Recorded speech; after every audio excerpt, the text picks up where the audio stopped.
Close your eyes for a moment. Imagine you are standing in an open field. The grass goes on forever in every direction. The sky is wide and blue. The air is warm and quiet. And then you feel something. Not hear it, feel it. A deep, heavy beat coming up through the ground. The ground is trembling. You look left, nothing. You look right, nothing. Then you look straight ahead, and it takes your brain 3 full seconds to understand what it is seeing.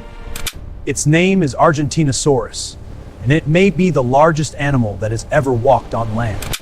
We share our world with some truly large animals. The blue whale is the biggest creature alive today, 30 meters long, weighing up to 200 tons. African elephants shake the ground when they walk. Giraffes feed from trees 6 meters in the air. We look at these animals and feel amazed. They feel like the limit of what is possible. But none of them, not the whale, not the elephant, not the giraffe, comes close to what Argentinosaurus was on land. This dinosaur lived about 94 to 97 million years ago, during a period called the Cretaceous. The famous asteroid that wiped out the dinosaurs hit Earth 66 million years ago. By that point, Argentinosaurus had already been gone for nearly 30 million years. It is that old. It was not discovered by scientists with fancy equipment. It was found by a simple cattle farmer, a man working his land in the dry Patagonian region of Argentina, who noticed something unusual sticking out of the ground. That single moment of curiosity led to one of the most important fossil discoveries in history. We have never found a full skeleton. Everything we know has been figured out from just a small collection of bones. And even those bones alone are enough to leave scientists stunned. Let us talk about size. Because with Argentinosaurus, the size alone is something to stop and think about. Scientists estimate this dinosaur was between 30 and 40 meters long. 70 tons. That is 10 full-grown African elephants. At 100 tons, that is the weight of a fully loaded passenger airplane. When it stood up straight and raised its head, it was as tall as a 5-story building. Its neck alone was about 9 meters long. That is 3 adult giraffes stacked on top of each other. Argentinosaurus belonged to a group called the Titanosaurs. The name Titanosaur comes from the Titans, the giant gods of Greek mythology. The name fits perfectly. Its backbone bones, called vertebrae, were massive. A single one stood about 1.5 meters tall. But here is the clever part. These giant bones were not solid. They were full of air pockets. This design, called pneumatization, made the bones much lighter while keeping them incredibly strong. Nature figured this out 100 million years before we did. Thick, straight, nearly vertical.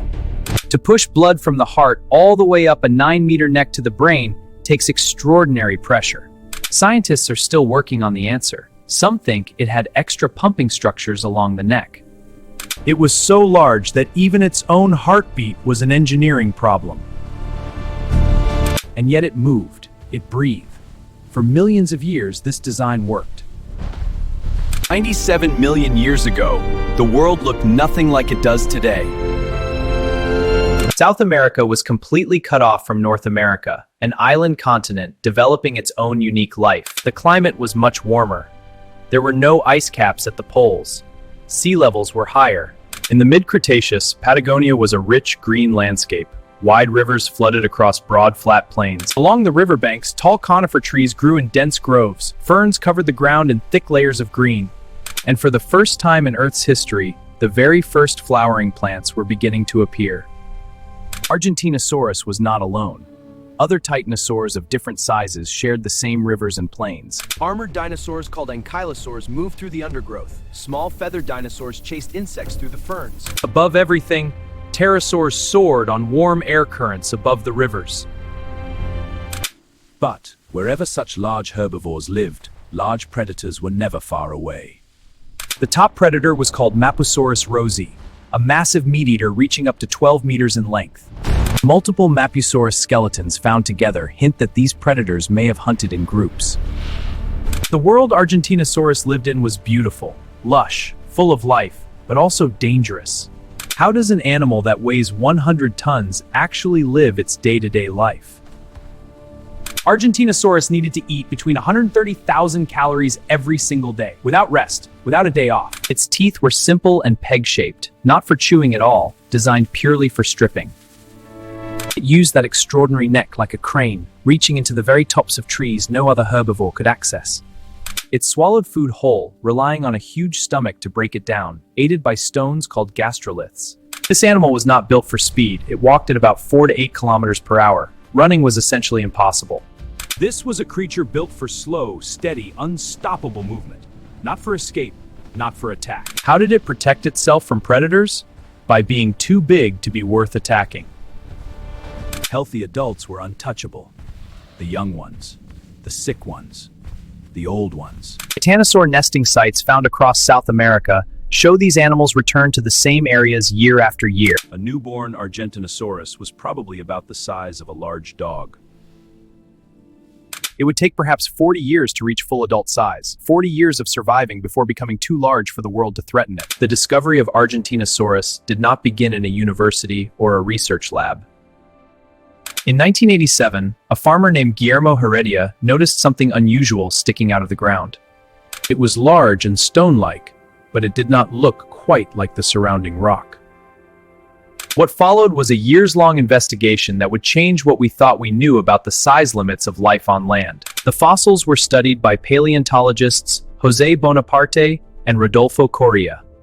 In 1993, they officially named the new species Argentinosaurus huinculensis. Back vertebrae, no skull, no complete limbs, just fragments. From those fragments, scientists use comparative anatomy to estimate the full size. Sound methodology, but carrying real uncertainty. The rock formation where these bones were found, the Huincal Formation, is one of the richest dinosaur fossil sites on Earth. Scientists keep coming back to Patagonia. The rock keeps giving. There are some popular ideas about Argentinosaurus that need to be corrected. The biggest myth, this animal was completely unstoppable, so large that nothing in its world could ever threaten it. Eating 100,000 calories a day. Size was a great advantage, not total protection. Another myth, sauropods running or charging. Argentinosaurus almost certainly could not run, not even close. Calm walking is the only viable option. Its power was in its presence, not its speed. Now for the big question everyone wants answered. Was Argentinosaurus actually the largest land animal that ever lived? The honest answer, it probably was. Or at least tied for first place. Exactly. The dead is strong but inconclusive. In 2017, another giant titanosaur was formally named, Patagonia majorum, from the same region of Argentina. Size estimates put it very close to Argentinosaurus in total mass. They may have been essentially the same size. Other large titanosaurs, Dreadnoughtus, Supersaurus, Notocolossus, have also entered the conversation. What this tells us is fascinating. The late Cretaceous of South America was a world where something about the environment was driving these animals to become bigger and bigger across millions of years. A true biological extreme. Argentinosaurus did not live to see the asteroid. It went extinct tens of millions of years before the famous impact that ended the age of dinosaurs.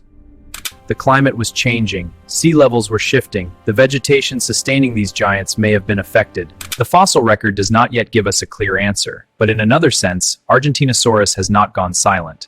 Research into its hollow vertebra has influenced the design of lightweight structural materials. The world we live in today is not the final word on what life can produce. It is just the current chapter. Many of the most extraordinary chapters have already been written and closed, long before any human being existed to read them. It is late afternoon in Patagonia. We are entering the sacred final chapter. The wind moves slowly across dry golden grass. The rock formations glow warm orange in the fading light. Somewhere beneath your feet, in the right spot, the bones of a giant are still lying in the dark. Argentinosaurus stood somewhere very much like this. It lifted that great long neck into a Cretaceous sky. The same earth, the same ground. 97 million years ago. We are a young species on a very old planet. Modern humans have existed for about 300,000 years. A 100-ton animal once walked this land. Its footsteps shook the ground. Its shadow was the size of a house. Its heart beat steadily, pushing blood up a neck longer than a bus to a brain the size of a fist. And we found it. Not with satellites or computers at first, but because one farmer noticed something unusual in the ground. We are the only creatures on Earth that find the bones of animals long gone and feel wonder, or sadness, or a strange sense of connection. Argentinosaurus is gone. The rivers it drank from are gone. The forests it fed in are gone. But the bones remain. Stone memories of a living thing, locked in Patagonian rock, waiting. Not a small miracle. It may be the largest one we know.